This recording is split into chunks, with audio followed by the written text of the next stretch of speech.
아, 참. 새벽 5시가 되기 전부터 눈이 떠졌어요. 창틈으로 희미한 빛이 스며들 때 이불을 젖혔지요. 발끝이 차가운 바닥에 닿으니 몸이 움츠러들었어요. 부엌으로 가는 복도를 걸으며 벽을 짚었어요. 45년을 살아온 집이니까 손이 저절로 길을 찾았지요. 냉장고 문 열자 노란 불빛이 얼굴을 비췄어요. 어제 구포시장에서 산 멸치가 작은 그릇에 담겨 있었어요. 오늘은 멸치국이야. 혼자 중얼거리며 멸치를 찬물에 우렸어요. 국물이 우러나는 동안 쌀 씻고 반찬통 꺼냈어요. 김치, 콩나물, 멸치볶음. 언제나 같은 아침이었어요. 6시 30분쯤 현관에서 부스럭거리는 소리가 났어요. 우리 아들 태균이와 며느리 서연이가 일어난 모양이었어요. 곧 부엌으로 들어온 서연이는 운동복 차림이었어요. 물병 들고 어머니. 안녕하세요. 밝게 인사했지만 밥상엔 눈길 한 번 안 주고 냉장고 열어 단백질 가루랑 우유 꺼냈어요. 아침은 안 먹니? 저희는 운동 전에 프로틴 쉐이크만 마셔요. 몸에 좋거든요. 서연이 말은 친절했지만 어딘지 서둘러 보였어요. 곧 태균이도 나왔어요. 넥타이 매며 쉐이크 받아들었어요. 엄마, 이따 문자 드릴게요. 인사 끝내기도 전에 현관 나섰어요. 나는 혼자 남은 식탁에 앉아 멸치국 떠먹었어요. 국물이 좀 짜게 느껴졌어요. 어제보다 멸치를 더 넣었나 싶었어요. 그릇 정리하다 이상한 걸 봤어요. 식탁 옆 서랍에 둔 약봉투가 어제랑 다른 데 있었어요. 분명 오른쪽 첫 번째 서랍이었는데 두 번째에 들어 있었어요. 이게 어떻게 된 일이지? 가슴이 답답해졌어요. 기억이 흐릿했어요. 어제 저녁 약 먹고 어디 뒀는지 확실치 않았어요. 혹시 내가 잘못 기억하나? 냉장고 옆 달력을 보니 더 이상했어요. 다음 주 화요일에 빨간 동그라미로 건강검진 적혀 있었는데 그 위에 효도 크루즈라고 또 적혀 있었어요. 누가 빨간 펜으로 건강검진 글자를 희미하게 지운 흔적도 보였어요. 현관 나간이 택배 상자 2개 쌓여 있었어요. 발송인 보니 서연이 친정에서 온 거였어요. 상자 열어보니 깍두기, 나물, 젓갈 정성스레 포장돼 있었어요. 점심때 서연이 전화했어요. 어머님, 저희 엄마가 보낸 반찬 받으셨죠? 우리 엄마표 깍두기 정말 끝내줘요. 어머님도 드셔보세요. 자랑스러운 목소리였어요. 나는 내가 만든 반찬통들이 냉장고에 그대로 있는 걸 보며 응, 고마워 했어요. 전화 끊고 나서야 가슴 한구석이 서늘해졌어요. 내 반찬은 언제부터 뒷전이 됐을까? 오후에 구포 시장 나갔어요. 지하철 4호선 구포역 내려 익숙한 골목 걸었어요. 시장 입구 과일 가게 아주머니가 손 흔들었어요. 할매, 오늘도 혼자? 응, 혼자. 목소리에 힘이 없었어요. 시장 안쪽 벤치에 앉아 손난로 주머니에서 꺼냈어요. 주름진 손으로 감싸니 조금 따뜻해졌어요. 가방에서 오래된 사진첩 꺼냈어요. 남편과 신혼사진, 아이들 어릴 적 사진 발에 있었어요. 한 장 한 장 넘기며 그때 떠올렸어요. 모든 사진 속 나는 누군가 옆에 있었어요. 남편 옆, 아이들 옆. 저녁 때 집에 오니 태균이가 소파에 앉아 노트북 보고 있었어요. 서연이는 전화 중이었어요. 네, 엄마, 크루즈 체크인 11시예요. 걱정 마세요. 서연이 목소리 들렸어요. 태균이는 나 들어오자 노트북 돌려 보여줬어요. 엄마, 이거 봐요. 집 보수 견적서 받았어요. 거실 넓히고 방 줄이는 거예요. 화면에 우리 집 구조도 떠 있었어요. 내 방 부분에 빨간 선 그어져 있었어요. 엄마 방은 북박이장만 남기면 될 것 같아요. 어차피 혼자 쓰시니까 너무 넓잖아요. 태균이 말에 가슴 철렁했어요. 뭐라 하려는데 서연이가 다가왔어요. 어머님, 크루즈 일정 확인하셨죠? 내일 부산항 11시 체크인이에요. 저희가 장모님 장인어른 모시고 가니까 사흘만 있다 올게요. 내 말 끝까지 못했어요. 두 사람은 이미 여행 준비 바빴어요. 밤에 아파트 경비실 방송 나왔어요. 내일 오전 엘리베이터 전기 점검 있겠습니다. 불편 죄송합니다. 방송 들으며 혼자 중얼거렸어요. 누가 이런 걸 나한테 말해주나? 침실 가다 남편 서랍 열어봤어요. 깊숙이 도장, 가족사진, 집 등기부 등본 나왔어요. 등기부 등본 펼쳐보니 소유자 한미정 적혀 있었어요. 집 주인은 나. 그 문장이 가슴에 내려앉았어요. 무겁지만 든든했어요. 11시 되자 집 조용해졌어요. 사진첩 다시 꺼내 침대에 앉아 넘겨봤어요. 모든 사진 속 나는 누군가의 아내, 누군가의 엄마였어요. 혼자 찍은 사진 한 장 없었어요. 언제부터 나는 보이는 가족에서 보이지 않는 가족이 됐을까? 아침 차린 밥상, 내가 만든 반찬, 내 건강검진 일정 모두 뒤로 밀려났어요. 창밖 아파트 단지 불빛들 보였어요. 각각의 창문마다 각각의 삶이 있겠죠. 나도 그중 하나인데 왜 이렇게 투명한 기분일까? 입을 덮고 눈 감았어요. 마음 한구석에서 작은 불씨 꿈틀거렸어요. 뭔지 몰라도 뭔가 달라져야 한다는 생각이었어요. 내일 태균이와 서연이 크루즈 타고 떠날 거예요. 나는 혼자 남겠죠. 그동안 혼자 무서웠는데 오늘은 조금 달랐어요. 혼자라는 게 외로움만은 아닐 수도 있겠다는 생각 들었어요. 손바닥에 한미정 새겨봤어요. 내 이름이었어요. 오랫동안 잊고 있던 이름. 아침 9시 부산 국제여객터미널 대합실 북쪽이었어요. 천장 스피커 안내방송. 웅성거리는 소리에 섞여 들렸어요. 대마도 노선 승객 여러분, 승선 수속 시작하세요. 수화물 카트 끄는 소리, 아이들 웃음소리, 어묵 냄새 나는 푸드코트까지 모든 게 떠나는 사람들 위한 거였어요. 나는 그 소란 속 조용히 서 있었어요. 태균이와 서연이는 서연이 부모님과 셀카 찍고 있었어요. 서연이 어머니 분홍 바람막이 입고 서연이 아버지 새 여행 가방 자랑스럽게 들고 자 하나 둘 셋 서연이 밝은 목소리에 맞춰 다들 웃었어요. 연달아 몇 장 더 찍었어요. 각도 바꾸고 배경 바꾸며 나는 조금 떨어진 곳에 서서 그 모습 봤어요. 사진 속 들어갈 자리 없었어요. 아무도 나 부르지 않았고 나도 다가가지 않았어요. 엄마도 같이. 태균이 입 열다 멈췄어요. 뒤에 나올 말 알 것 같았는데 결국 안 나왔어요. 대신 어색하게 웃으며 가방 들었어요. 승선권 교환 창고 지나다 멈췄어요. 노약자 탑승 우선 푸른 표시판 눈에 들어왔어요. 그 글자 한참 봤어요. 노약자. 언제부터 나도 그 범주에 들어갔을까? 창구 직원 친절하게 물었어요. 혼자 여행하세요? 아니요. 배웅 나왔어요. 아, 그렇군요. 가족분들 좋은 추억 많이 만드실 거예요. 직원 말에 씁쓸한 미소 났어요. 출항 30분 전 승선 시작됐어요. 서연이가 휴대폰 흔들며 다가왔어요. 어머님 와이파이 잡히면 영상 통화 드릴게요. 배에서 불꽃놀이 정말 예쁘다던데. 그러며 서연이는 자기 어머니 돌아봤어요. 엄마 혈압약 챙기셨죠? 멀미약도 가져오셨고 세심했어요. 서연이 어머니 고개 끄덕이며 가방 두드렸어요. 다 챙겼어. 걱정 마. 그 순간 서연이가 나보며 말했어요. 어머님도 혈압 조심하세요. 아, 그런데 저희 엄마 약 좀 체크해 주실 수 있으세요? 종류 많아서. 말 끝내고 나서야 서연이 실수 깨달았나 봐요. 얼굴 살짝 붉어졌어요. 나는 안 사던 혈압약 챙겨달라는 부탁받고 있었어요. 내 건강은 뒷전이고, 응, 알겠어.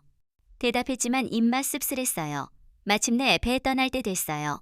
가판 위 사람들 손 흔들기 시작했어요. 태균이 노란 우비, 서연이 빨간 우비, 서연이 부모님 파란 우비, 나란히 배 서서히 부두 떠나며 색들 점점 작아졌어요. 처음엔 사람 형태였다가 작은 점 되고 마지막엔 안 보였어요. 나는 부두 끝 혼자 서서 끝까지 지켜봤어요. 바람 불어 머리카락 흩날렸지만 움직이지 않았어요. 배 완전히 사라질 때까지. 그때 남편 목소리 귀에 맴돌았어요.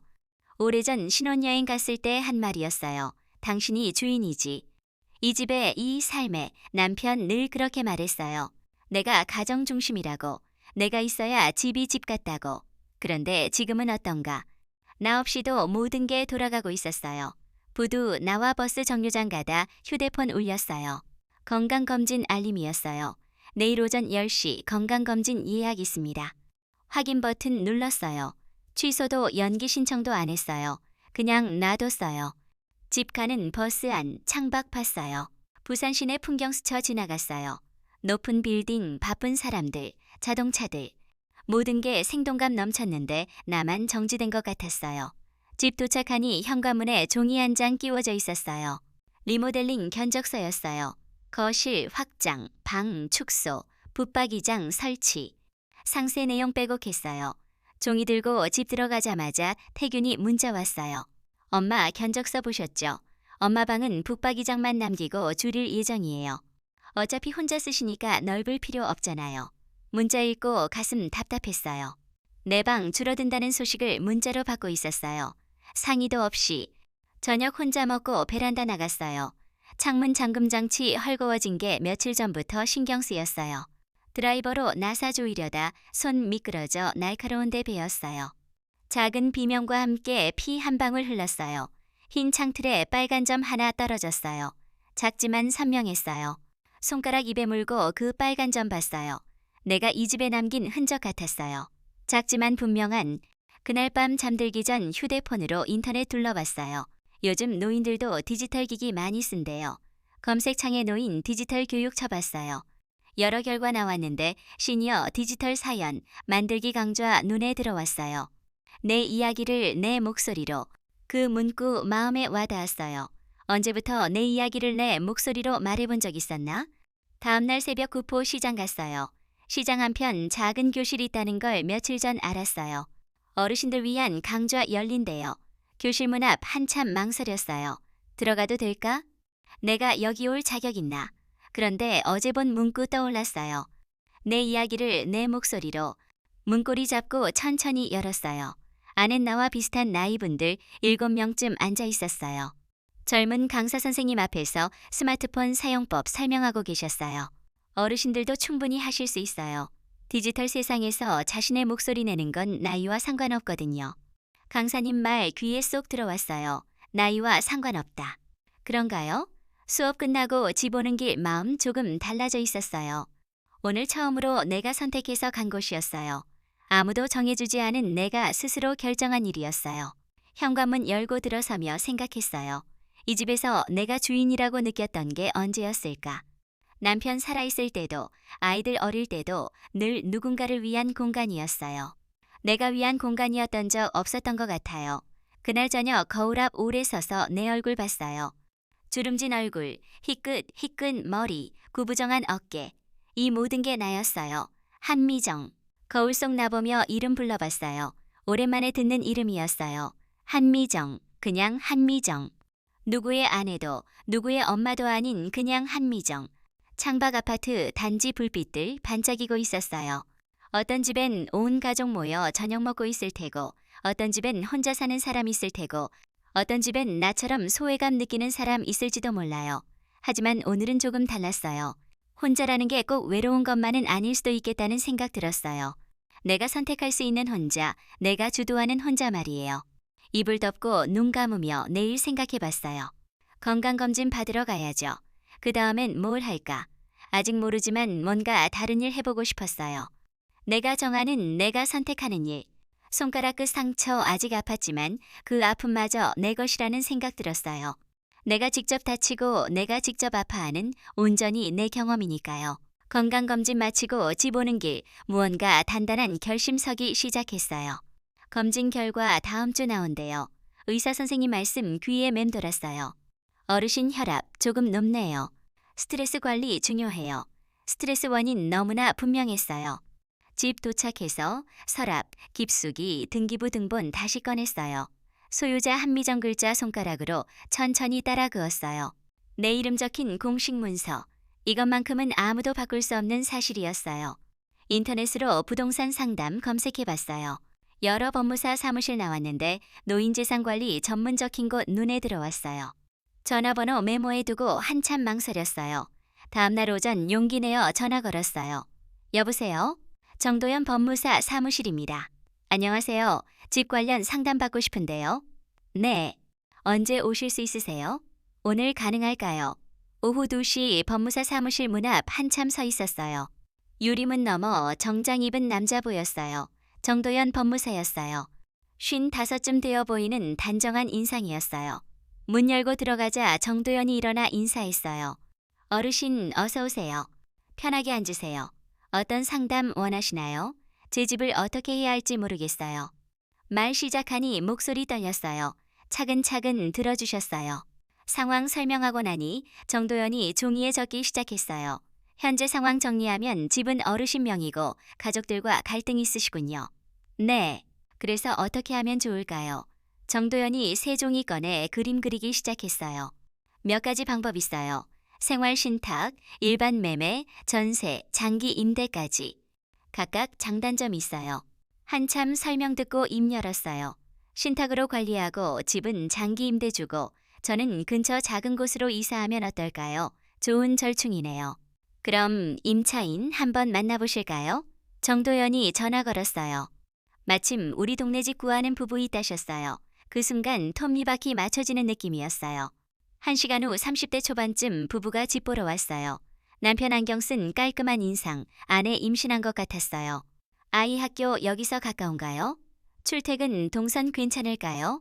부부 꼼꼼히 살펴봤어요. 발코니 나가 햇빛 얼마나 들어오는지 소음 어떤지 확인했어요. 진지했어요. 정말 좋은 집이에요. 아이 태어나면 여기서 키우고 싶어요. 아내 말에 마음 따뜻해졌어요.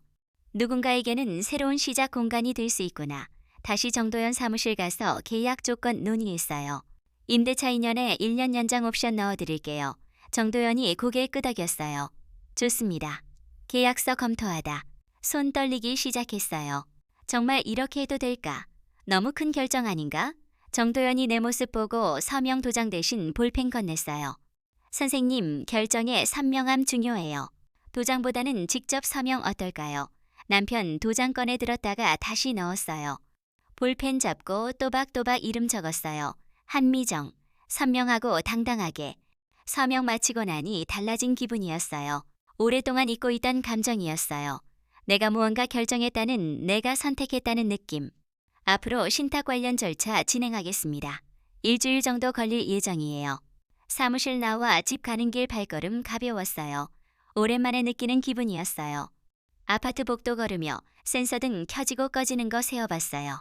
하나, 둘, 셋. 각각 30초쯤 켜져 있다 꺼졌어요. 내가 켜야 하는 불이 있구나. 그런 생각 들었어요. 지금까지는 누군가 켜놓은 불 밑에서 살았는데 이제는 내가 직접 켜야 하는 불 생겼어요. 집 들어가자마자 휴대폰 켰어요.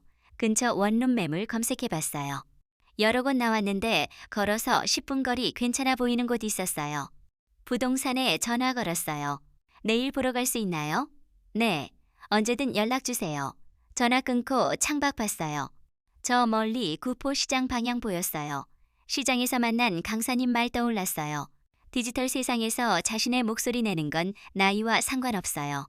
그날 밤 잠들기 전 일기장에 짧은 글 적었어요. 오늘 나는 선택했다. 누군가 정해주는 길 아니라 내가 정하는 길. 무섭지만 설렌다. 다음 날 아침 일찍 원룸 보러 갔어요. 생각보다 괜찮았어요. 작지만 깨끗하고 무엇보다 온전히 내 공간 될 것 같았어요. 계약하겠습니다. 부동산 사장님 놀란 듯 했어요. 이렇게 빨리 결정하시다니. 오래 고민해 봤거든요. 사실이었어요. 74년 살면서 처음으로 내 이름으로, 내 의지로 하는 선택이었어요. 계약서에 서명하면서 또 한 번 느꼈어요. 내가 주체가 되는 삶의 무게. 무겁지만 나쁘지 않았어요. 집어서 정도연에게 전화했어요. 신탁 절차 언제부터 시작할 수 있나요? 준비되셨다면 내일부터라도 가능해요. 그럼 내일 시작하죠. 전화 끊고 거실 앉아 우리 집 둘러봤어요. 45년간 내가 살아온 공간. 이제 곧 다른 사람 살 공간. 슬프지 않았어요. 대신 새로운 시작에 대한 기대감이 있었어요. 처음으로 내가 선택한 삶 살아보는 거니까요. 저녁에 태균이에게서 크루즈 사진 왔어요. 가족들 모두 웃고 있는 사진이었어요. 행복해 보였어요. 사진 보면서 생각했어요. 나도 이제 내 행복 찾아볼 차례구나. 누군가의 행복 위해 나를 뒤로 미는 게 아니라 내가 직접 만들어가는 행복 말이에요. 그날 밤 잠들기 전 마지막으로 거울 봤어요. 어제와 같은 얼굴인데 뭔가 달라 보였어요. 눈빛 조금 더 단단해진 것 같았어요. 한미정, 이제 시작이야. 거울 속 나에게 속삭였어요. 정말로 이제 시작이었어요. 새벽 6시 알람 울리기 전 이미 눈 떠 있었어요. 오늘이 그날이었어요. 신탁 실행일. 가슴 두근거렸지만 후회 없었어요. 소형 캐리어 침대 위 올려놓고 짐 쌌어요. 많이는 못 가져갔어요. 사진첩, 남편 도장, 벽에 걸린 달력, 정말 소중한 것들만 골랐어요. 캐리어 생각보다 가벼웠어요. 74년 살아오면서 정말 필요한 건 이 정도뿐이었나 봐요. 현관문 열고 나서기 전 집 한 바퀴 돌아봤어요. 거실, 안방, 작은 방, 부엌. 각 방마다 쌓인 추억이 있었어요. 태균이 첫걸음 뗀 거실, 남편과 밤늦게 차 마시던 부엌 식탁. 안녕 작은 목소리로 인사했어요. 집에게 하는 인사였어요. 엘리베이터 타고 1층 내려 경비실로 갔어요. 경비원 아저씨 컴퓨터 보며 고개 끄덕였어요. 아, 한미정 어르신 신탁 통지서 확인했습니다. 화면에 우리 집 호수와 여러 표시 있었어요. 수립 권한이 수탁자 승인으로 바뀌어 있었고 우편물 수령 절차도 달라져 있었어요. 이제 집 관련 모든 일은 신탁회사 통해서 처리됩니다. 경비원 아저씨 설명 들으니 실감났어요. 정말로 바뀌었구나. 더 이상 예전과 같지 않구나. 아파트 단지에 나서며 뒤돌아봤어요. 15층 우리 집 창문 보였어요. 아직 불 꺼져 있었어요. 곧 새 주인들이 그 창문에 불 켜겠죠. 걸어서 10분 거리 원룸으로 갔어요. 캐리어 바퀴 아스팔트 굴러가는 소리 새벽 공기에 울렸어요. 평소엔 못 느꼈던 소리였어요. 원룸 도착해서 열쇠 받고 문 열었어요. 작지만 깨끗한 공간이었어요. 창문 예전 집보다 낮아서 골목 풍경 더 잘 보였어요. 지나가는 사람들 발소리, 자전거 벨소리, 멀리 시장 상인들 목소리까지. 부동산 사장님과 최종 계약서에 서명했어요. 그리고 전입신고위해 동사무소 갔어요. 창구 직원 도장 꽉 눌러줬어요. 전입신고 완료됐습니다. 도장 종이에 찍히는 순간 공식적으로 바뀌었다는 느낌 들었어요. 이제 정말 이 주소가 내 집이구나. 오전 11시 예전 집으로 갔어요. 임차 희망 부부 마지막 점검하고 있었어요. 남편 벽지 모서리 자세히 보고 아내 부엌에서 수압 확인하고 있었어요. 가스밸브도 점검해보세요. 정도연이 체크리스트 보며 말했어요. 부부 꼼꼼히 하나하나 확인했어요. 진지했어요. 정말 좋은 집이에요. 잘 살겠습니다. 아내가 배 쓰다듬으며 말했어요. 곧 태어날 아이 생각하는 것 같았어요. 마음 따뜻해졌어요. 오후 3시쯤 휴대폰 울렸어요. 태균이에게서 영상통화였어요. 화면 속 크루즈 갑판 보였어요. 푸른 바다와 하얀 배, 난간 햇빛에 반짝였어요. 엄마, 잘 지내세요? 태균이 목소리 들렸어요. 뒤에서 서연이가 장모님과 이야기하고 있었어요. 엄마, 혈압약 잘 드세요. 서연이가 자기 어머니에게 하는 말 들렸어요. 세심한 관심이었어요. 내게는 없던. 엄마는 어떠세요? 태균이가 다시 물었어요. 화면 너머 불꽃놀이 시작되는 거 보였어요. 화려한 색깔들 밤하늘 수놓고 있었어요. 응, 잘 다녀와. 짧게 대답하고 통화 끊었어요. 더 할 말 없었어요.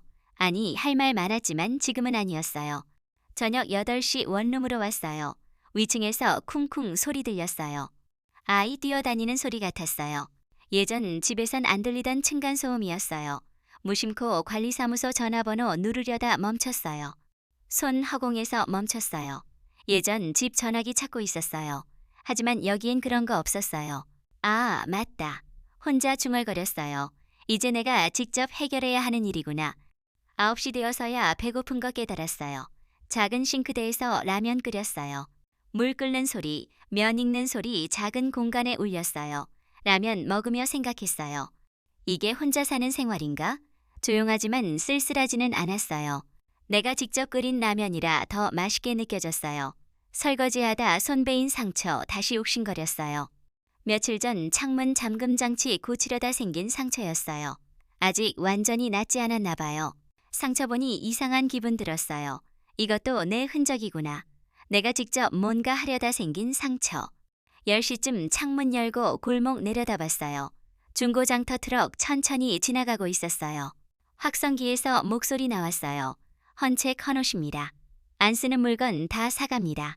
하지만 나는 헌것 팔지 않을 거예요. 지금을 팔지 않을 거예요. 지금 이 순간 내가 선택하고 있는 이 삶을. 트럭 골목 끝으로 사라지고 나니 다시 조용해졌어요. 가끔 지나가는 사람들 발소리, 멀리 자동차 소리, 도시, 밤소리들이었어요. 침대에 누워서도 잠 안 왔어요. 천장 보며 오늘 하루 되짚어봤어요. 집 떠나고 새 곳으로 이사하고 혼자 라면 끓여 먹고 모든 게 처음이었어요. 74살에 처음 해보는 일들. 새벽 3시쯤 되어서야 잠들었나 봐요. 꿈 꿨어요. 남편 나타났어요. 꿈속 남편은 젊은 모습이었어요. 우리 동네 처음 이사 왔을 때 모습. 당신이 켠 불이면 여기도 집이지. 남편 웃으며 말했어요. 따뜻한 목소리였어요. 어디든 당신 있으면 집이야. 꿈에서 깬 건 새벽 5시였어요. 창문으로 희미한 빛 들어오고 있었어요. 새로운 하루 시작되고 있었어요. 일어나 창문 열었어요. 골목에서 올라오는 공기 상쾌했어요. 예전 집에선 못 맡던 냄새들 섞여 있었어요. 빵집 냄새, 꽃집 향기. 화장실에서 세수하며 거울 봤어요. 어제와 같은 얼굴인데 뭔가 달라 보였어요. 피곤해 보이긴 했지만 눈빛 더 또렷했어요. 한미정, 첫날 밤 견뎠네. 거울 속 나에게 말했어요. 정말로 견뎠어요. 두려웠지만 견뎠어요. 부엌에서 물 끓여 인스턴트 커피 탔어요. 작은 컵에 담긴 커피 마시며 창밖 봤어요. 사람들 하나둘 움직이기 시작했어요. 출근하는 사람들, 아이들 등교시키는 부모들. 모두 각자 하루 시작하고 있었어요. 나도 마찬가지였어요. 내 새로운 하루, 내가 선택한 삶의 하루. 커피 다 마시고 컵 씻으며 생각했어요. 어제는 두려움으로 시작해서 작은 성취감으로 끝났어요. 오늘은 어떨까? 내일은 또 어떨까? 모르지만 하나는 확실했어요. 이제는 내가 정하는 하루라는 것. 누군가 정해주는 일정이 아니라 내가 선택하는 시간들. 휴대폰 보니 문자 와 있었어요. 정도연에게서였어요. 어르신 첫날 어떠셨나요? 궁금한 거 있으시면 언제든 연락주세요. 고마운 문자였어요. 누군가 내 안부 묻고 있다는 게 답장 보냈어요. 고맙습니다. 잘 지내고 있어요. 문자 보내고 나니 마음 한결 가벼웠어요. 혼자라고 완전히 고립된 건 아니구나. 필요할 때 연락할 사람이 있구나. 시계 보니 7시였어요. 새로운 하루 본격 시작되는 시간이었어요. 첫날 밤 무사히 보낸 내게 모든 게 가능해 보였어요. 옷 갈아입고 가방 들었어요. 오늘은 구포시장 가서 장 보고 디지털 강좌도 들을 예정이었어요. 내가 정한 일정대로 문 열고 나서며 뒤돌아 새집 봤어요. 작지만 온전히 내 공간, 내가 켠 불 있는 곳, 내가 선택한 집. 오늘도 잘 부탁해. 작은 목소리로 집에게 인사했어요. 그리고 문 닫고 새로운 하루 향해 걸어갔어요. 크루즈 돌아오기. 하루 전 예상 못한 전화 왔어요. 큰아들 상호였어요.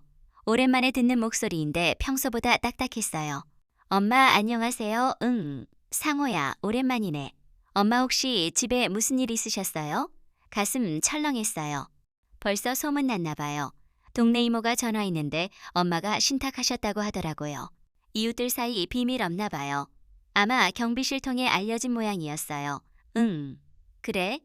엄마 그런 중요한 일 왜 혼자 결정하세요? 저희한테 상의라도 하셔야죠. 상호 목소리 점점 높아졌어요. 서운함과 당황스러움 섞여 있었어요. 내 집인데 내가 결정하면 안 되니? 그게 문제가 아니잖아요. 우리는 가족이잖아요. 가족? 그 단어 가슴 찔렀어요. 가족이라면서 왜 내 건강검진 일정은 뒷전이었을까? 가족이라면서 왜 내 의견은 안 들었을까? 상호야, 이미 정해진 일이야. 전화 끊고 나니 손 떨렸어요. 상호 당황스러운 목소리 귀에 맴돌았어요. 내가 잘못한 건가 너무 성급했나? 그런데 이상했어요. 후회보다는 속 시원한 느낌이었어요. 드디어 내 목소리 낸 것 같았어요. 다음 날 오후 태균이와 서연이 크루즈에서 돌아오는 날이었어요. 마침 시장에서 장 보고 돌아오다 아파트 단지 입구에서 익숙한 목소리 들렸어요. 일주일 만에 듣는 태균이 목소리였어요. 이 번호 맞는데 왜 자꾸 안 열리지? 뭔가 이상해서 가까이 가보니 태균이 당황한 얼굴로 서 있었어요.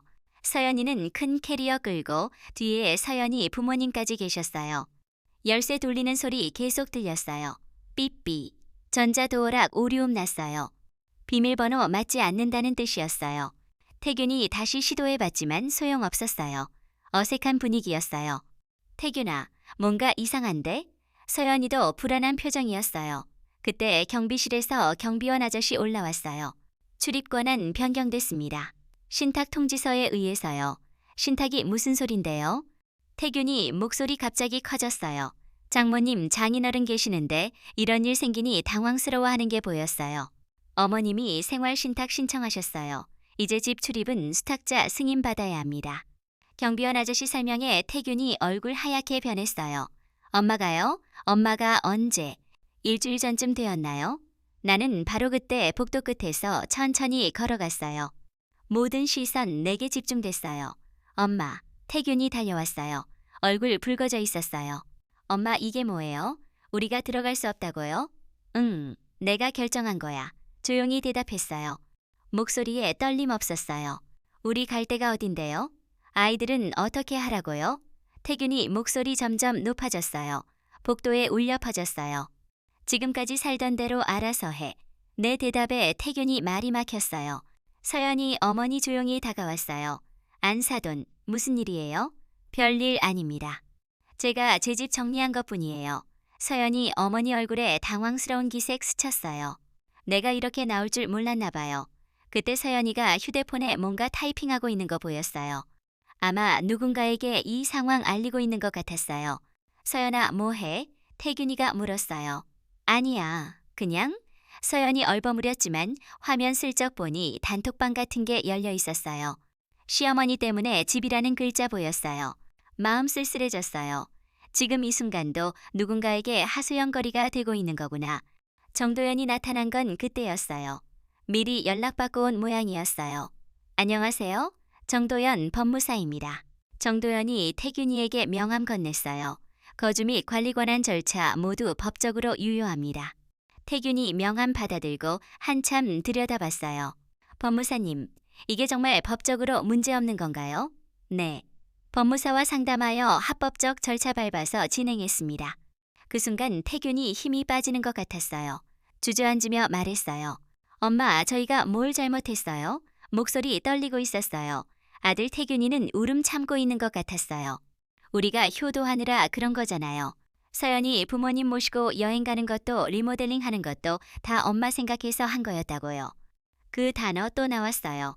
너희가 효도한다는 게 나를 투명 인간으로 만드는 거야. 내 건강검진은 너희 일보다 뒷전이고 내 말은 항상 다 틀렸다면서 그게 효도하는 거야? 내 질문에 태균이 고개 들었어요. 눈 빨갛게 충혈돼 있었어요. 엄마 뜻대로 다 해드렸잖아요. 내 뜻을 들어본 적 있니? 침묵 흘렀어요. 복도에 우리 숨소리만 들렸어요. 건강검진 날짜랑 크루즈 날짜 겹쳤을 때 나에게 물어봤니? 태균이 입 열려다 말았어요. 내 방 줄인다고 했을 때 내 동에 구했니? 또 다른 침묵. 태균아, 효도는 나를 투명인간으로 만드는 게 아니야. 그때 서연이 아버지가 말씀하셨어요.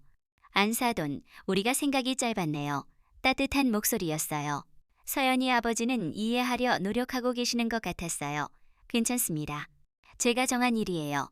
밤 되어서야 상호와 재훈이 도착했어요. 둘 다 심각한 얼굴이었어요. 온 가족 복도에 모여있는 상황 됐어요. 엄마, 이게 뭐예요? 재훈이가 물었어요. 막내라 그런지 목소리에 서운함 더 많이 담겨 있었어요. 우리가 뭘 잘못했는지 말해주세요. 잘못한 게 아니야. 그냥 내가 선택한 거야. 형제들 서로 얼굴 바라봤어요. 뭔가 대책 세우려는 것 같았어요. 상호가 종이 꺼냈어요. 엄마, 이거 봐주세요. 생활비 분담표 만들었어요. 태균이가 종이 한참 들여다보더니 작은 목소리로 물었어요. 형, 여기에 내 이름 있는데 뭐가? 제가 이제부터는 엄마와 함께 살지 않아도 되는 건가요?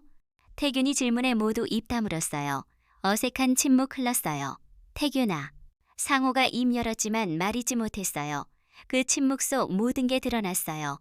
생활비는 분담하겠지만 태균이도 나와 함께 살 생각 없었던 거예요. 각자 자기 생활 있으니까요. 돈으로 해결하면 되는 일이라고 생각했던 거예요. 가슴 아팠어요. 아무도 진짜로 나와 함께 살고 싶어 하지 않았구나. 괜찮아. 내가 먼저 말했어요. 이제 나도 내 길 찾아볼게. 그날 밤 원룸으로 와서 창문 열었어요. 복도에서 있었던 일들 꿈처럼 느껴졌어요. 가족들 당황한 얼굴, 태균이 붉어진 눈, 서연이 휴대폰 화면, 상호 분담표, 모든 게 현실이었어요. 내가 선택한 현실. 휴대폰 보니 여러 메시지 와 있었어요. 태균이, 상호, 재훈이 모두에게서요. 하지만 지금은 읽고 싶지 않았어요. 오늘 하루 너무 힘들었거든요. 거울 앞 서서 내 얼굴 봤어요. 피곤해 보였지만 후회스럽지는 않았어요. 한미정, 오늘도 견뎠네. 작은 목소리로 혼잣말했어요. 창밖 골목에선 여전히 삶 흘러가고 있었어요. 지나가는 사람들, 켜지고 꺼지는 불빛들. 나도 그중 하나였어요. 흘러가는 삶의 일부. 하지만 이제는 내가 정하는 방향으로 흐르는 삶. 입을 덮고 눈 감았어요. 내일은 어떤 하루가 될까? 가족들과는 어떻게 될까? 모르지만 하나는 확실했어요. 더 이상 뒤로 물러서지는 않겠다는 것. 내가 선택한 이 길 끝까지 걸어가겠다는 것. 그렇게 또 하루 지나갔어요. 내 인생에서 가장 힘들었지만 동시에 가장 당당했던 하루. 어젯밤 갈등 이후 잠 제대로 이루지 못했어요. 새벽 5시에 일어나 병원으로 갔어요. 건강검진 결과 들으러 가는 날이었어요. 병원 복도 이른 아침인데도 사람들 많았어요. 각자 걱정 안고 온 사람들이겠죠. 나도 그중 하나였어요. 한미정 환자분. 간호사 이름 불렀어요. 진료실 문 열고 들어가니 젊은 의사 선생님 컴퓨터 보고 계셨어요. 어르신 앉으세요. 의사 선생님 표정 평소와 달라 보였어요. 뭔가 조심스러운 기색이 있었어요. 검사 결과 나왔는데요. 선생님 화면 돌려 보여주셨어요. 여러 숫자와 그래프 있었지만 무슨 뜻인지 알 수 없었어요. 혈압 좀 높고요. 그리고 선생님 잠깐 멈췄어요. 인지능력 검사에서 조금 신경 쓸 부분이 있어요. 인지능력. 그 단어에 가슴 철렁했어요. 치매 말씀이세요? 아직 치매는 아닙니다. 경도인 지장 의심 단계예요. 선생님 종이 꺼내 설명해 주셨어요. 최근에 약속 겹쳐서 잡으신다거나 약 복용 잊으신다거나 물건 제자리에 두지 못하는 일 있으셨나요? 모두 있었던 일들이었어요. 가족들 알고 계신가요? 아니요. 스트레스 관리 중요해요. 그리고 정기적 검사 필요합니다. 병원 나오면서 손 떨렸어요. 복도 의자에 앉아 손바닥 펼쳐봤어요. 그리고 가족들 이름 써봤어요. 태균이, 상우, 재훈이, 서연이 천천히 또렷하게 썼어요. 아직은 괜찮았어요. 아직은 잊지 않았어요. 잊지 않기 위한 작전 필요하겠네. 혼자 중얼거렸어요. 오후에 구포시장 디지털 강좌 갔어요. 어제 일로 마음 무거웠지만 약속은 지켜야 한다고 생각했어요. 교실엔 평소와 같은 분들 앉아 계셨어요. 오늘은 지난번 만든 디지털 사연 영상 초안 상영하는 날이었어요. 오늘은 어르신들이 만든 작품 함께 보겠습니다. 젊은 강사님 화면 켰어요. 첫 번째 70대 할머니 손자 이야기였어요. 두 번째 할아버지 텃밭 이야기. 그리고 내 차례 왔어요. 화면에 내 얼굴 나타났어요. 며칠 전 찍은 영상인데 지금 보니 낯설어 보였어요. 저는 한미정입니다. 74살이고요. 최근에 큰 결정했어요. 화면 속 내가 말하고 있었어요. 집을 신탁하고 혼자 살기 시작했어요. 무섭지만 후회하지 않아요. 이제는 제 목소리로 제 이야기 하고 싶거든요. 영상 끝나자 교실 조용해졌어요. 강사님 눈에 눈물 맺혀 있었어요. 할머니 목소리 정말 좋아요. 용기 느껴져요. 젊은 강사님 눈물 훔치며 말했어요. 저도 할머니처럼 용기 내고 싶어요. 그 말에 가슴 따뜻해졌어요. 내 이야기가 누군가에게 용기 될 수 있다니. 집어서 작은 책상에 앉아 편지 썼어요. 나의 권리라는 제목으로요. 나는 하숙생이 아니라 내 집에서 눈치 보며 살 이유 없다. 나의 삶에는 주인이 있다. 그 주인은 바로 나다. 짧은 글이었지만 마음 시원했어요. 그때 휴대폰 울렸어요. 태균이에게서 문자였어요.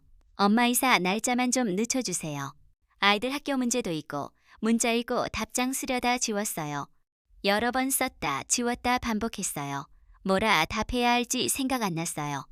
창밖 비 내리기 시작했어요. 가을 비였어요. 빗소리 들으며 창가에 있으니 마음 차분해졌어요. 우산 들고 밖으로 나갔어요. 젖은 골목 걸어 우체국 앞 지나갔어요. 우체국 간판 보며 문득 깨달았어요. 내 주소 바뀌었다는 것. 예전 주소, 새 주소. 주소만 바뀐 게 아니라 내 삶 자체가 바뀌었어요. 돌아오는 길 또 실수했어요. 약봉투 어디 뒀는지 기억 안 났어요. 가방 뒤져봐도 없었어요. 할머니, 이거 떨어뜨렸어요. 뒤에서 초등학생 아이 달려왔어요. 손에 내 약봉투 들고 있었어요. 고마워. 아이에게 고맙다고 했지만 마음 무거웠어요. 또 잊어버린 거예요. 점점 자주 일어나는 일이었어요. 원룸 와서 거울 봤어요. 비에 젖어 머리 눌려 있고 얼굴 피곤해 보였어요. 하지만 눈빛만은 여전히 또렷했어요. 한미정, 기억하자. 잊지 말자. 거울 속 나에게 말했어요. 저녁 먹고 휴대폰으로 치매 관련 정보 찾아봤어요. 예방법, 진행 속도, 관리 방법 나왔어요. 규칙적 생활, 적절한 운동, 사회적 교류, 스트레스 관리. 모두 지금 내가 시작하고 있는 일들이었어요. 혼자 사는 게 오히려 도움이 될 수도 있겠다는 생각 들었어요. 밤 10시 다시 휴대폰 울렸어요. 이번엔 상호였어요. 엄마 통화 가능하세요? 응? 엄마, 우리 가족끼리 한번 만나서 이야기해요. 이런 식으로 계속 할 수는 없잖아요. 상호 목소리 피곤해 보였어요. 언제? 이번 주말 어떠세요? 조용한 곳에서. 알겠어. 전화 끊고 창밖 봤어요. 비 그쳤지만 길바닥 여전히 젖어 있었어요. 가족 회의. 오랜만에 듣는 말이었어요. 예전엔 내가 빠진 채로 결정되는 일 많았는데 이번엔 어떨까? 이불 덮고 누웠지만 잠 안 왔어요. 오늘 하루 있었던 일들 머릿속 맴돌았어요. 병원에서 들은 경도인 지장, 디지털 사연 영상, 본 강사님 눈물, 비 맞으며 걸은 골목길, 아이가 주워준 약봉투, 모든 게 새 경험이었어요. 무서운 것도 있고 기쁜 것도 있고 슬픈 것도 있었어요. 새벽 2시 되어서야 잠들었나 봐요. 꿈 꿨어요. 꿈속에서 나는 젊었어요. 30살쯤 모습이었어요. 남편과 함께 동네 처음 이사 온 날이었어요.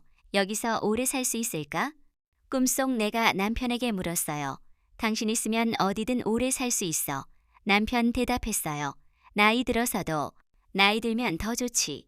당신 혼자만의 시간도 생기고 혼자만의 시간. 그때는 당신이 주인공 되는 거야. 꿈에서 깬 건 새벽 5시였어요. 남편 목소리 아직도 귀에 맴돌았어요. 당신이 주인공 되는 거야. 그 말 계속 울렸어요. 일어나 물 한 잔 마시고 창밖 봤어요. 새벽 하늘 조금씩 밝아지고 있었어요. 주인공. 내가 내 삶의 주인공이라는 것. 74살에 처음 깨닫게 된 사실이었어요. 손바닥에 다시 가족들 이름 써봤어요. 태균이, 상호, 재훈이, 서연이, 그리고 마지막에 내 이름도 썼어요. 한미정. 모든 이름 또렷했어요. 아직 괜찮았어요. 아직 기억하고 있었어요. 오늘도 버텼어요. 치매 초기 증상이 있다는 소식도 들었고 또 실수도 했지만 그래도 버텼어요. 이번 주말 가족들과 만나게 될 텐데 어떤 이야기 하게 될까? 어떤 결론에 도달하게 될까? 모르지만 하나는 확실했어요. 이제는 내가 내 이야기 하겠다는 것. 누구도 대신 말하게 하지 않겠다는 것. 그렇게 또 하루 시작되고 있었어요. 주말 되자 정도연이 먼저 연락해 왔어요. 임차 부부와 제 미팅 필요하다고 했어요. 사무실에 임차 부부 먼저 와 있었어요. 아내배 조금 더 나온 것 같았어요. 2년 기본 계약에 1년 연장 옵션 넣겠습니다. 정도연이 계약서 수정하며 설명했어요. 그때 밖에서 목소리 들렸어요. 상호였어요. 문 열고 들어온 상호 양복 단정하게 입고 있었어요. 회사에서 바로 온 모양이었어요. 혹시 보증금 일부 제가 보증해드리면 어떨까요? 예상 못한 제안이었어요. 임차 부부 서로 눈 마주쳤어요. 감사합니다. 그럼 좀 더 안심되네요. 계약 마무리되고 나서 상호 조심스럽게 말했어요. 엄마, 저희가 엄마 마음 몰랐던 것 같아요. 목소리에 진심 담겨 있었어요. 그 다음 주부터 조금씩 달라지기 시작했어요. 그러던 어느 날 태균이가 전화했어요. 엄마, 가끔 저녁이라도 챙겨드릴게요. 그럴 필요 없어? 아니에요. 그래도 한 번씩은 엄마 얼굴 봐야죠. 태균이 목소리 어색했어요. 의무감에서 나오는 말 같았어요. 억지로 하지 마. 네, 알겠어요. 서연이도 마찬가지였어요. 어머님, 가끔 시장이라도 같이 가요. 너 바쁘잖아. 그래도 가끔은요. 갑자기 이런 이야기하는 아들 내외가 의심스러웠어요. 정말 마음에서 우러나오는 건지 아니면 다른 이유 있는 건지. 혹시 남은 재산 때문은 아닐까 하는 생각도 들었어요. 며칠 후 태균이가 원룸으로 찾아왔어요. 엄마 안부나 확인하려고요. 굳이 그럴 필요 없는데 그래도 한번 봐야죠. 태균이 얼굴 수척해 보였어요. 갑자기 집 떠나 새 생활 시작하는 게 쉽지 않은 모양이었어요. 들어와 처음으로 문 열었어요. 태균이 조심스럽게 들어와 원룸 둘러봤어요. 여기서 지내시는 거구나. 응? 불편하지 않으세요? 익숙해졌어. 태균이 작은 식탁, 간단한 부엌 보며 말없이 서 있었어요. 차라도 마실래? 아니에요. 그냥 엄마 얼굴만 봐도 돼요. 그날 이후로 태균이 가끔씩 들렀어요. 처음엔 어색했지만 점점 자연스러워졌어요. 서연이도 한 번씩 같이 왔어요. 완전히 예전처럼 돌아간 건 아니었어요. 하지만 조금씩 우리는 거리 좁혀가고 있어요. 적어도 이제는 투명 인간 취급은 하지 않겠죠. 구포시장에서도 새 일이 있었어요. 디지털 강좌 듣던 어르신들과 합창 동아리 만들게 된 거예요. 한미정 어르신 먼저 해보세요. 갑자기 지목당해 당황스러웠지만 용기 냈어요. 이 길을 그냥 갈 수는 없어. 오래된 노래였어요. 목소리 떨렸지만 끝까지 불렀어요. 박수 소리 났어요. 뒤돌아보니 태균이 서 있었어요. 언제 왔는지 조용히 박수치고 있었어요. 엄마 목소리 정말 좋아요. 그날 저녁 태균이가 휴대폰 만지작거리며 있었어요. 엄마 가족 단톡방 만들어도 될까요? 뭐 하려고? 그냥 안부 묻고 그러려고요. 이름은 뭘로 할까요? 내가 정해. 문지방 어때? 왜 문지방이야? 엄마가 용기 내서 넘으신 문지방이잖아요. 새 삶으로 가는 문턱 말이에요. 저희도 그 문지방 넘어서 엄마 이해해 보려고요. 마음 조금 누그러졌어요. 태균이가 내 선택 이렇게 받아들이고 있다니. 단톡방 만들어지고 나서 첫 메시지 보냈어요. 네, 하였습니다. 오늘은 내가 주인공. 메시지 보내고 나니 금세 답장들 왔어요. 작은 화면 속에서 가족들 마음 느껴졌어요. 며칠 후 정도연이 체크리스트 보내왔어요. 신탁과 임대 절차 마무리하는 목록이었어요. 태균이에게 문서 보여주니 놀라워했어요. 엄마, 이런 복잡한 걸 혼자 다 하셨어요? 대단하세요. 태균이가 문서 한 장 한 장 천천히 읽어내려갔어요. 처음 보는 모습이었어요. 내가 병원에서 처방받은 알람 타이머 보고 태균이가 물었어요. 이건 뭐예요? 약 먹는 시간 알려주는 거야? 태균이 잠깐 생각하더니 말했어요.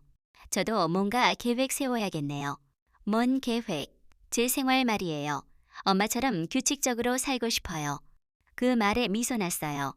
며칠 후 태균이와 서연이를 시장 골목 칼국수집에서 만나기로 했어요. 할머니가 30년 동안 혼자 운영해 오신 작은 식당이었어요. 처음 10분은 어색했어요. 무슨 말 해야 할지 몰랐어요.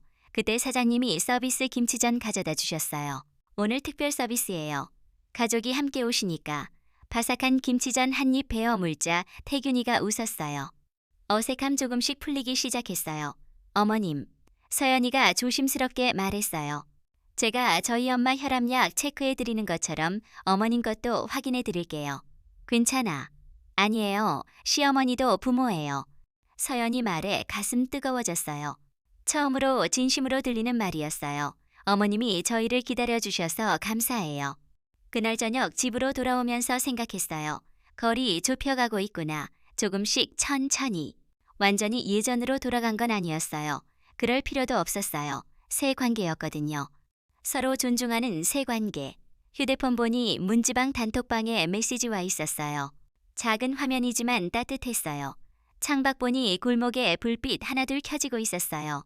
각자 집, 각자 삶 있는 곳들이었어요. 나도 그중 하나였어요. 내가 선택한 집, 내가 만들어가는 삶. 이제는 혼자가 외롭지 않았어요. 혼자라는 게 버림받은 게 아니라 독립한 거라는 걸 알았어요. 그리고 정말 필요할 때는 가족들이 있다는 것도 알았어요. 예전과는 다른 방식으로 하지만 더 진심으로 입을 덮고 눈 감으며 생각했어요. 내일은 또 어떤 하루가 될까? 어떤 작은 행복들 기다리고 있을까? 모르지만 기대됐어요. 내가 주인공인 하루니까. 내가 선택하고 내가 만들어가는 하루니까. 주말 되자 태균이가 특별한 제안했어요. 엄마 통영 바닷가로 여행 가실래요? 크루즈 말고. 네. 가까운 곳으로 1박 2일로요. 나 빼고 자기들끼리만 갔던 크루즈 대신 이번엔 나도 함께 가는 여행이라니 마음에 들었어요. 토요일 오전 태균이가 직접 운전해서 데리러 왔어요. 서연이도 함께였어요. 차 안엔 간단한 간식과 물 준비돼 있었어요. 어머님 편하게 앉으세요. 서연이가 뒷좌석 쿠션 조절해줬어요. 2시간쯤 달려 작은 바닷가 마을 도착했어요. 관광지라기보단 조용한 어촌이었어요. 바다 냄새 코끝에 스며들었어요. 여기 어때요? 좋아. 조용하고. 펜션에 짐 풀고 해변 산책로 걸었어요. 나는 천천히 걸었어요. 내 나이에 맞는 속도로 태균이 앞서가려다 멈춰섰어요. 그리고 내 보폭에 맞춰 걸었어요. 바다 보며 걸으니 마음 편했어요. 파도 소리 규칙적으로 들렸어요. 저녁 때 펜션 방으로 돌아왔어요. 작은 방이었지만 아늑했어요. 태균이가 핸드폰에 노래 틀었어요. 7080가요 흘러나왔어요. 엄마 좋아하시는 가는 세월 이문세 노래네요. 그러게. 음악 들으며 오랫동안 들여다보지 않았던 사진첩 펼쳤어요. 요즘 자꾸 깜빡거리는 것들 많아서 이렇게라도 기억 붙들어 두고 싶었어요. 오랫동안 들여다보지 않았던 사진들이었어요. 이 사진은 언제 찍은 거예요? 태균이가 물었어요. 너 초등학교 입학식 날이야. 사진 보니 새 이야기 떠올랐어요. 그날 아빠가 카메라 들고 얼마나 바빴는지 몰라. 그랬나요? 필름 3통이나 썼어. 한 장 한 장에 새 설명 덧붙였어요. 예전엔 못했던 이야기들이었어요. 밤되자 펜션 난간으로 나갔어요. 별 많이 보였어요. 도시에서 볼 수 없는 별들이었어요. 태균이가 옆에 와서 섰어요. 엄마 돌아와줘서 고마워요. 갑작스러운 말이었어요. 나는 한 번도 떠난 적 없어. 아, 그렇구나. 태균이가 웃었어요. 맞아요. 엄마는 늘 거기 계셨네요. 별 보며 서 있으니 시간 멈춘 것 같았어요. 다음 날 오후 집으로 돌아왔어요. 원룸에 걸린 달력 보니 바꿀 때 된 것 같았어요. 새 달력 사서 걸었어요. 이번엔 내 일정 먼저 적었어요. 건강검진, 시장 모임, 합창 연습, 가족 식사. 모든 게 내가 정한 순서였어요. 휴대폰에 문자 왔어요. 임차 부부에게서였어요. 어르신, 이사 준비 잘 되고 있어요. 우리도 여기서 새 시작하겠습니다. 마음 따뜻한 문자였어요. 답장 보냈어요. 집은 사람이 만드는 거예요. 행복하게 사세요. 저녁 되자 문지방 단톡방 활발해졌어요. 오늘 영상 통화할까요? 태균이가 물었어요. 응, 좋아. 곧 화면 4칸으로 나뉘었어요. 상호, 태균이, 재훈이, 서연이 얼굴 각각 보였어요. 엄마 안녕하세요. 여행 어떠셨어요? 합창 연습은 언제예요? 여러 목소리 섞여 들렸어요. 시끄럽지만 따뜻했어요. 여긴 내 집이자 내 삶이야. 화면 보며 말했어요. 너희는 내 삶의 일부야. 화면 너머 웃음소리 났어요. 엄마가 주인공이에요. 재훈이가 말했어요. 맞아. 내가 주인공이야. 영상통화 끝내고 휴대폰 내려놓았어요. 창밖으로 저녁 불빛 스며들고 있었어요. 며칠 후 구포시장 강사님 전화해 왔어요. 어르신 디지털 사연 영상이 온라인에 올라갔어요. 그래요. 조회수 천천히 늘고 있어요. 댓글도 많이 달렸고요. 신기했어요. 내 이야기 누군가 보고 있다니. 어떤 댓글들이에요? 용기 얻었다는 분들 많아요. 보이지 않던 사람이 보이는 사람이 되고 있었어요. 그날 밤 침대에 누워 천장 봤어요. 몇 달 전과는 완전히 다른 삶이었어요. 예전엔 누군가의 아내, 누군가의 엄마였어요. 지금은 그냥 한미정이었어요. 무서웠던 혼자가 이제는 자유였어요. 외로웠던 침묵이 이제는 평온이었어요. 손바닥에 내 이름 썼어요. 한미정. 아직도 또렷했어요. 매일 밤 이렇게 확인하는 게 습관됐어요. 벽에 걸어둔 메모지 봤어요. 아침 8시 약, 화요일 병원, 목요일 합창 연습. 기억 도와주는 작은 장치들이었어요. 의사 선생님은 규칙적 생활과 사회 활동 중요하다고 하셨어요. 그래서 더 열심히 살고 있었어요. 합창도 하고 영상도 만들고 가족들과도 만나고 다음 주 화요일엔 병원 정기검진 있어요. 이번엔 내가 정한 일정이었어요. 가족들 일정에 밀리지 않는 내 약속. 휴대폰 보니 문지방 단톡방에 메시지 와 있었어요. 엄마, 내일 뭐 하세요? 합창 연습하고 시장 갔다 올 거야. 작은 화면이지만 따뜻했어요. 눈 감으며 생각했어요. 경도인 지장이라는 진단받았지만 포기하지 않고 있어요. 매일 새 것 배우고 기억하려 노력하고 사람들과 만나고 있어요. 74년 살아서 처음 알았어요. 내가 내 삶의 주인이라는 것. 늦었지만 늦지 않았어요. 지금이 바로 내 시간이니까요. 그렇게 또 하루 지나갔어요. 내가 주인공인 하루, 내가 선택한 하루. 문지방 넘은 저편에는 새 세상이 있었어요. 아, 여러분. 우리 나이 들수록 건강 챙기고 가족과 마음 터놓고 이야기 나누세요. 당신이 당신 삶의 주인공이 될 때 비로소 진짜 행복이 시작된답니다.